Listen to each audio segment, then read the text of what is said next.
City spots selfie shots. Selfie spots గా మారిన పాత బస్తీ అందాలు. పూర్తి వివరాలకు చదవండి రేపటి సాక్షి దినపత్రిక.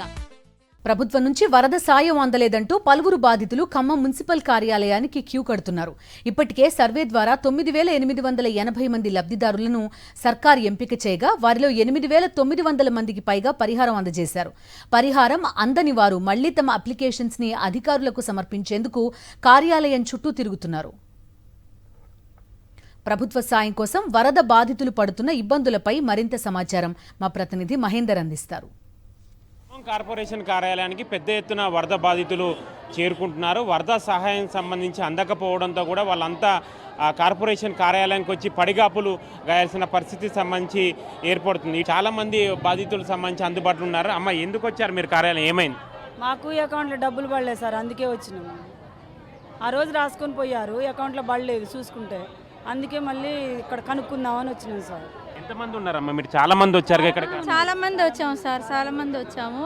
పోతే కొత్త మున్సిపాలిటీ ఆఫీస్ కాడికి వెళ్ళండి, అక్కడ పోయి చూపియండి, చూపిస్తే ఆధార్ కార్డును మన పాస్బుక్ 2 అకౌంట్ నెంబర్ 2 జిరాక్స్ తీపిచ్చి ఇవ్వండి అమ్మా, వస్తాయి మీకు డబ్బులు అని చెప్పారండి.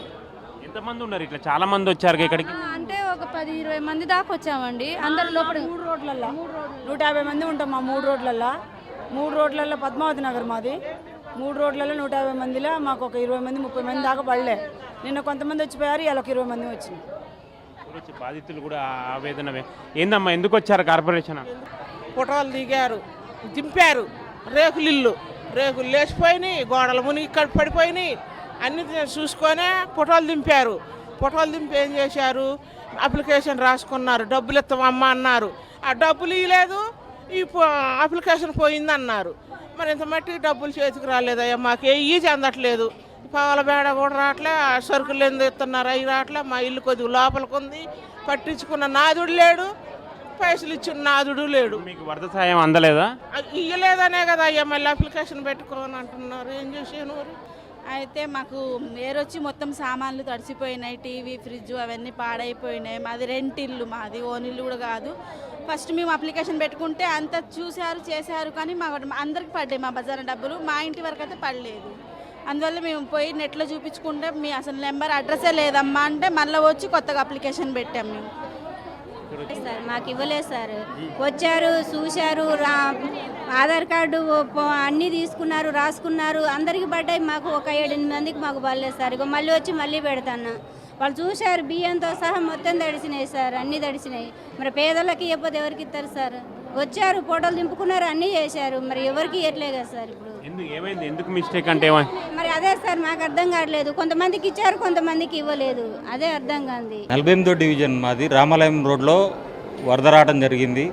వస్తే వాళ్ళు వస్తారు, వీళ్ళు వస్తారు, రాసుకపోతున్నారు అంటారు. ఎవరో వచ్చి అప్లికేషన్ తీసుకుపోతారు. ఇంత మటుకి ఎవడు వచ్చింది లేదు, ఎవడు చచ్చింది లేదు, ఎవడు ఆర్థికంగా హెల్ప్ చేసింది లేదు.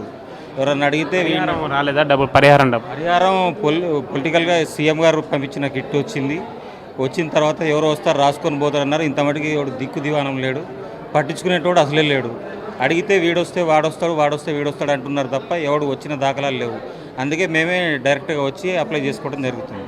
ఇటువంటి ఇల్లులు మునగని వారు, పాక్షికంగా కూడా దెబ్బతినని వారు ఇళ్లలో కూడా చాలా వరకు వచ్చాయన్న ఆరోపణలు వచ్చిన నేపథ్యంలో దీన్ని పూర్తి స్థాయిలో విచారణ చేయాల్సిన అవసరం ఉందన్న ఒక విమర్శలకు సంబంధించి వ్యక్తమవుతున్నాయి. అదేవిధంగా అర్హులైన వారికి ఖచ్చితంగా అందరికీ పరిహారం ఇవ్వాలని కూడా వరద బాధితులు ఆవేదన వ్యక్తం చేస్తున్నారు. మేము వరదల్లో సర్వం కోల్పోయాం, కనీసం ప్రభుత్వం ఇచ్చే సహాయం అయినా వస్తుందని ఆశగా ఎదురు చూస్తుంటే అది కూడా నిరాశ ఎదురవుతుందని కూడా వాళ్ళు కన్నీటి పర్యంతం అవుతున్న పరిస్థితి కనిపిస్తుంది.